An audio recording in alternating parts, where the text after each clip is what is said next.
আমি হ'লোঁ গাঁৱৰ মানুহ, গতিকে খেতি আমাৰ ধান খেতিটো একদম মেইন মানে, গতিকে ধান খেতি কৰিবই লাগিব। আৰু এয়া বছৰটো একদম শেষৰটো মৰণা ধান, যিহেতু অকণমান মাটি আধি মাহীয়ে কৰিছিলে, গতিকে ধানখিনি যিহেতু ভগালে, গতিকে বোলো ময়ো লৈ আহোঁগৈ বুলি যাওঁতে যেনিবা মৰণা মাৰি হ'লেই, খালি ধানটো ভৰাই মেলি বস্তাত মানে বান্ধি কৰি লৈছোঁ। এয়াই হ'ল বছৰৰ খেতি, একদম ধুনীয়াকৈ নি এতিয়া ঘৰত ভালকৈ থ'মগৈ।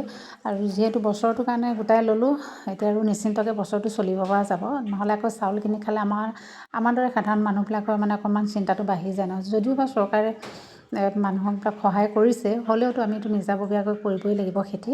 আৰু আমাৰ ধান খেতিটোৱে যিহেতু মেইন, বাকী খেতিটো আমাৰ নায়েই, গতিকে মানে সেয়া ধানকেইটাকে আমি কৰি মেলি খাই আছোঁ আৰু দেই এনেকৈ। তাৰপিছত এতিয়া ধান চান একদম ভৰাই মেলি এতিয়া চব বান্ধি কৰি ক্লিয়াৰ, কেৱল ঠেলাখন অহালৈ অপেক্ষা কৰি আছোঁ।